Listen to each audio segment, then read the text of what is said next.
Hi everyone, this is Dr. Chhoda with Ignition Time and welcome to my channel. Thank you so much for being a viewer. Thank you so much for being a subscriber. In this video, I'll give you the latest status of the $908 billion stimulus proposal, some important comments from a Republican Senator Bill Cassidy from Louisiana, who basically said that President Trump and Senate Majority Leader Mitch McConnell are very likely to back this package. And I'll share some other data that actually reveals how necessary this stimulus package is, considering that we are heading into Christmas and more individuals are projected to lose everything that they have. My name is Dr. Chhoda with Ignition Time. Thank you so much for watching. Let's just jump right in. On your screen, you'll see an article from Bloomberg. And by the way, I'll provide you with a link to this article in the description section below. So this article will be updated as and when the information changes. Details of the $908 billion, the pandemic relief plan, are set to be released at the time I'm recording this video. Negotiators are actually working on language within this bill right now. And it's widely projected that this COVID relief bill, the $908 billion stimulus plan, is going to be attached to a giant spending bill that carries the government through to 2021. At the moment I'm recording this, the infection rate is surging in California, New Jersey, Virginia, and North Carolina. It's just unbelievable what's going on right now. Now, keep in mind this $908 billion bipartisan Senate relief package. We are expected to get all the details about that package today at some point. I have covered this extensively on our channel. It is not expected that this package will include $1,200 stimulus checks because the Republicans wanted to keep the price tag down to under $1 trillion. That's number one. Number two, it is expected that PUA and PEUC will be extended for approximately 13 weeks. That is what is expected. We'll find out when the exact language of the bill is released. It is also projected there'll be a $300 a week boost in unemployment benefits on top of state unemployment benefits from the 1st of December all the way through to the end of March for 4 months. Now, there are Democrats who are trying to push for this to be retroactive even prior to December, meaning including October and November, but that does not look likely because they want to keep the cost of the package. They, meaning a lot of Republican senators, are not going to support this bill if the cost of the package is over $1 trillion. In other words, this is not going to be a bill in which everyone gets what everybody wants. This is going to be more like a compromise bill. This is intended to be a relief package, and hopefully we can get a larger stimulus package depending on what happens with the state of the Georgia Senate runoff races that take place on the 5th of January. Now, like I mentioned earlier, Louisiana Republican Senator Bill Cassidy, who's part of the group behind the proposal, did say in the past 24 hours that he was confident President Trump and Senate Majority Leader Mitch McConnell would, I quote, come on board with the plan. And he emphasized that it was a short-term boost to help the country because we're experiencing a surge unlike anything we've ever seen before. He said, and I'm quoting Louisiana Senator Bill Cassidy, he said, "This is not a stimulus bill. It's a relief bill." Again, this is not a stimulus bill. It's a relief bill. And he said, and it's something for the next 3 to 4 months to help those in greatest need. Now, I want to be clear. Bernie Sanders has said that he's going to oppose this bill because it does not include $1,200 stimulus checks. He's also not happy that it includes a liability shield, which the Republicans want. Many Republicans, including Senate Majority Leader Mitch McConnell, are skeptical about the $160 billion that's been assigned to states, which a lot of Republican senators have called an improper bailout. But I have said that more and more Republican senators are now starting to back this bipartisan relief bill. And here's a comment from a New York Republican, Tom Reed, who, by the way, is a co-chair of the Problem Solvers Caucus, along with the Democrat from New Jersey, Josh Gottheimer. I'm quoting Tom Reed right now. "We're trying to narrow the scope, get the relief out there flowing." And he said, we're trying to get to that sweet spot, that common ground. Reed also said that stimulus check payments would blow out the price tag. And, that's one of the reasons we're not seeing stimulus checks. House Majority Leader Steny Hoyer said the $908 billion figure was, I quote, the lowest we should go to. Keep in mind, Steny Hoyer is a Democrat. And he said it's still well above, and I want our viewers to know it's still well above the $500 billion that the Senate Republicans had initially favored and what the Senate Majority Leader proposed as early as last week. Keep in mind, Speaker Pelosi had previously pushed for a $2.4 trillion package. Yep, a $2.4 trillion package. Here's what President-elect Biden said in a news conference call 3 days ago, which, by the way, in this climate seems like an eternity. It's essential we provide immediate relief for working families and businesses now. Any package passed in the lame duck session is not going to be enough overall.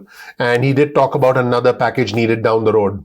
So because there are a lot of disputes about the government spending and the government funding bill, it's likely we might see a 1 week stopgap funding bill. So it's likely that Congress may pass a 1-week stopgap bill to prevent a U.S. government shutdown this Saturday. Keep in mind that we are still likely to see a more comprehensive government funding extension with a $908 billion stimulus package. I have done other videos talking about this in a little bit more detail. And here's why this is so important. You'll see this article on your screen from the Washington Post. Millions of Americans are heading into the holidays. Just unbelievable that I'm reporting this.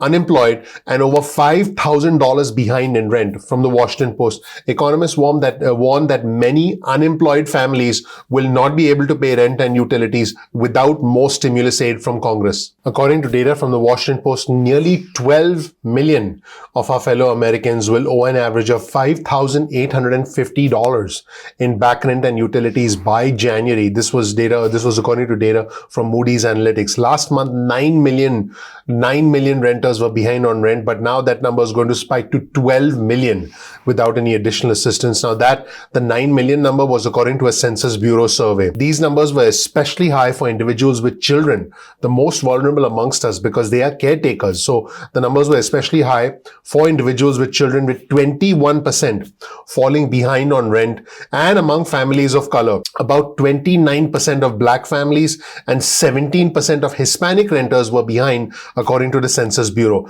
A separate analysis by the Federal Reserve Bank of Philadelphia, looking at people who had jobs before the pandemic, found that 1.3 million such households are now at an average of $5,400 in debt as far as rent and utilities are concerned, after those people had lost jobs and their family's income had plunged. Again, this tells us how dire the situation is, especially for the most vulnerable amongst us. Here's a chart on your screen from the Federal Reserve Bank of Philadelphia. This shows you the housing debt amongst unemployed individuals and how it has actually spiked during the pandemic. Look at where it was in March earlier this year when this pandemic hit us, and look at where it is right now, $5,379. You see that chart in orange on your screen. By the way, we'll provide you with a link to this article in the description section below, so you can definitely check out that article for yourself.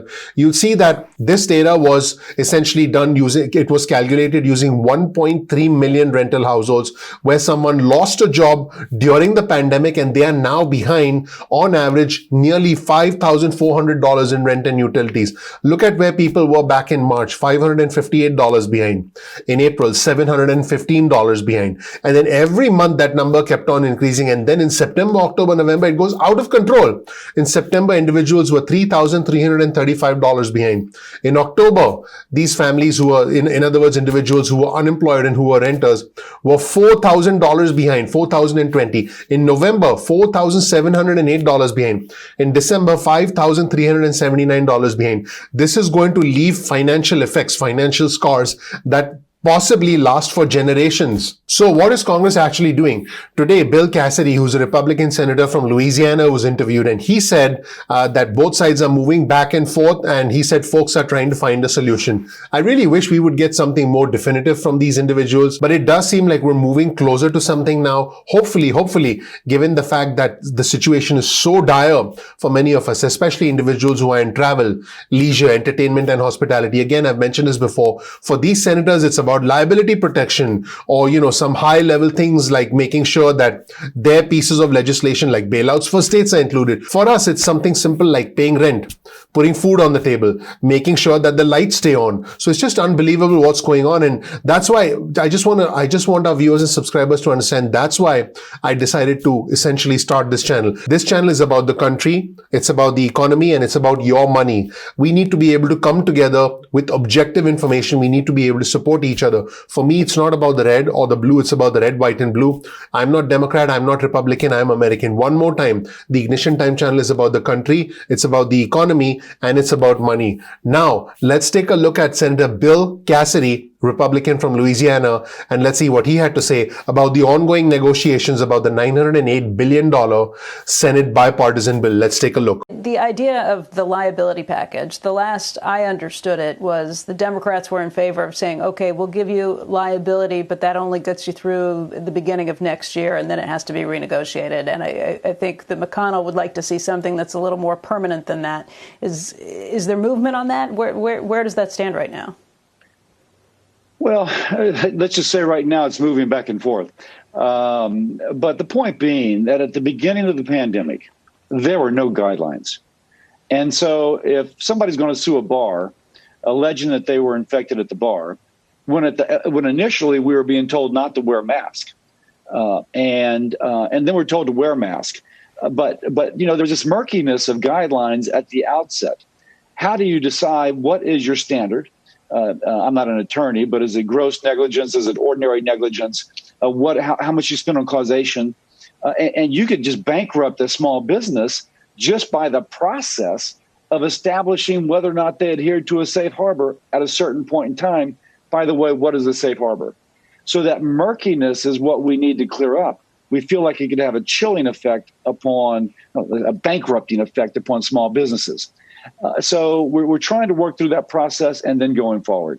Again, it's moving back and forth, but I do think that folks are trying to find a solution. And in the second segment, Cassidy said something that seems to make a lot of sense, but it also explains why we are stuck, why we have so much gridlock. He said, you can't do everything for everybody in this package. Let's roll the tape and see what Cassidy had to say. Is there an understanding in the Senate and Congress in general about how bad this is right now, and if there are lockdowns that come, even if there's not, just with the virus raging, it's going to mean that there's a big economic impact and that help needs to happen immediately? And even if you guys pass this week, it's not going to do anything until the end of this year, beginning of next year anyway?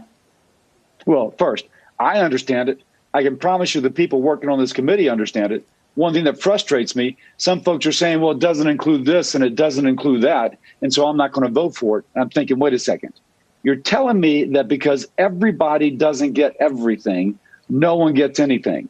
And these small businesses that may go bankrupt if we don't tide them over, and the family which may be homeless, and the folks whose unemployment runs out so they lose their car, you're not going to help them because, oh my gosh, you're not giving them something that I want them to get.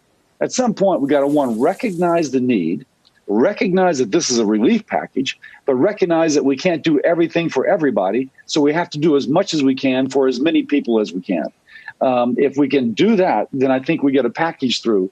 I recognize the hurt, and the folks working on this committee recognize the hurt. I hope all my colleagues do too. Thank you so much for watching, everybody. My name is Dr. Nitin Chhoda with Ignition Time. If you don't know anything about me, please check out my video. You'll learn more about who I am, what my journey has been like, and why you should listen to me. I started this channel to talk about the country, to talk about the economy, and the impact of these things on your money, because whatever happens in the country impacts our economy, and we've understood that this year more than any other year in the history of our country. Probably for many of us, we've never ever been dependent on the government in our lives, and we're asking ourselves, why are we dependent now? Well, I think if we understand what's going on in the country, we can better understand how the economy works, and once you understand how the economy works, you can control your own personal financial future. You can control your own money. We release videos at 2 p.m. East Coast time. That's 2 p.m. I want you to get your cell phone out, send a text message with the word ignition or with the word time to 70,000, that's 70000. You'll get added to SMS alerts list. Now, I'll send you important news, breaking alerts. If we ever release a program in the future, you'll be notified. You can always opt out of the SMSs at any point in time that you want. You can also get added to our email list if you want. Simply go to ignitiontime.com/alerts. That's ignitiontime.com/alerts and get added to our email list. Now, keep in mind, sometimes YouTube does not send out notifications on time. It happens. That's technology for you. So all you have to do is simply bookmark youtube.com/ignition time. That's youtube.com/ignition time. And then you'll be able to visit the homepage of our channel and check out our videos at any point in time that you want. You can also follow us on Instagram. Our Instagram handle is ignition_time. That's ignition_time. Also, if you like, you can follow us on Twitter. Our Twitter handle is also ignition_time. You'll get breaking news and alerts from us on Twitter. Now, also remember that if you learn something new from this video, all I ask you, please click the like button. Please subscribe, please enable notifications. That would really mean a lot to me. That tells YouTube that you found the content helpful. That does help out the YouTube algorithm. Please share this video with friends and family. Also, please comment below, because when you comment, you get a chance to engage with our community. Our community is something I'm personally very proud of. We are bipartisan, we are intelligent, we are objective. Most importantly, we are all respectful of each other. And I think we all have a common goal, which is to help each other and understand what's going on so we can make better decisions about our own financial future. So that's where things stand, everybody. As always, you will find a link to all of our resources in the description section below. I really appreciate you watching. I'm looking forward to seeing you in the next episode of Ignition Time. Take care. Bye.